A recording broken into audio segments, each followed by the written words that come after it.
Joining me today is New Hampshire College professor of political science, Wayne Lesperance. And Wayne, I want to talk about, first, thanks for being here. Sure, thanks. But Super Tuesday. Certainly for a political science professor, it was a Super Tuesday. A lot to talk about. What are the stories from the last Tuesday that we'll be talking about in 3 months?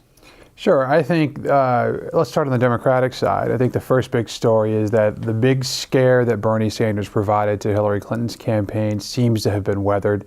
They seem to have righted the ship. And barring, I would say, some big surprise, they are now moving pretty and by they, you mean the Clinton? The Clintons, sorry. Yes, they're moving pretty earnestly towards the nomination. Again, things can change, things can happen, but really, it would take some sort of a surprise. I mean, it would have to be Michigan and Maine, and at the time of taping, we don't know the results yet. Just going overwhelmingly for Sanders to upturn this? But even then, I don't think that would be enough, because when you look at what's left on the board, Hillary is strong just about everywhere. The South really provided a firewall, and while Bernie will stay in the race, so he said, I think that Secretary Clinton has a very favorable map ahead of her. Will he stay in the race? Why will he stay in the race? That's hard to say. I mean, candidates run for lots of different reasons. I think, if you're very honest about it, he can take great credit in having pushed her more to the left, to being more of a progressive candidate than she otherwise would have been. If Bernie Sanders isn't in this race, a lot of the issues that have become the focus, like income inequality, would not be a focus, because that's not an issue I don't think that Hillary Clinton has a long history with. And frankly, it wasn't something that the American people were saying, this is what we really want to talk about. Now they do, and that's because Bernie Sanders is in the race. And I think that too, that with the Clintons, you never know. I mean, there's a breaking news this morning about a gentleman that worked with the Clintons who set up her email server and all that news, that he was granted immunity to testify to the FBI. That sounds like a serious investigation, and we don't know where that goes. Chances are there won't be an indictment. Chances are there'll be, this will go away. But if if there was an indictment, God, imagine that. That would be absolutely changes game changer. Everything, and Bernie Sanders would be in position to capitalize on that. So, why does he stay in? I take him at his word when he says he's going to keep talking about the issues he believes he can win. But I suspect there are other reasons as well. And it's mathematically still possible for him to win. Yes, absolutely. Anything can happen.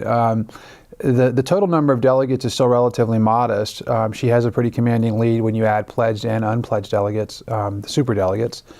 But at least from what the polling data is telling us now in the states that are ahead, she has a really good forecast. But I would imagine it would be very tough for the Democratic Party to have the primary election vote for one person and the super delegates move it to the other person.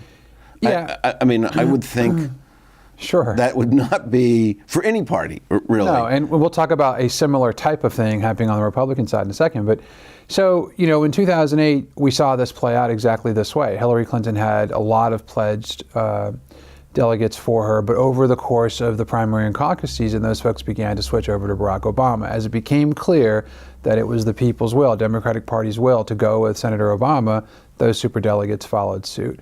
I suspect that would happen in this case if the same were happening with Senator Sanders. We're not there yet, obviously. It's a bit of a quirky thing in Democratic Party politics, and it's designed to do exactly what it's doing, to protect the establishment from an insurgency-type campaign or candidates, really, that have values inconsistent with the party's values. I don't think that's who Bernie is, by the way. But when folks say this is going to stop the grassroots from doing what they want, well, that's how it was created.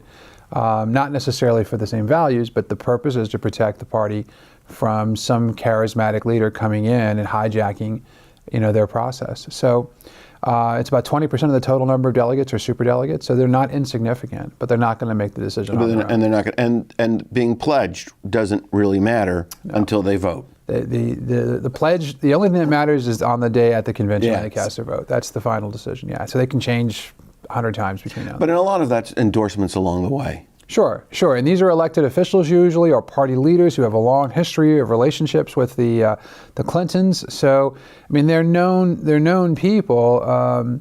Ray Buckley, for example, from New Hampshire, the chair of the New Hampshire State Democratic Party, is one of these folks. And so, he's somebody who's known the Clintons for 20, 30 years. There's a long-term relationship there. But I have no doubt in my mind that if it comes down to it and Bernie Sanders is leading, is way ahead, and it's clear that the people wanted Bernie Sanders, that Ray would vote with the people. I just, knowing Ray, knowing all the Democrats, that's how they would do it. Well, and as you said, in Super Tuesday, the South went for Hillary.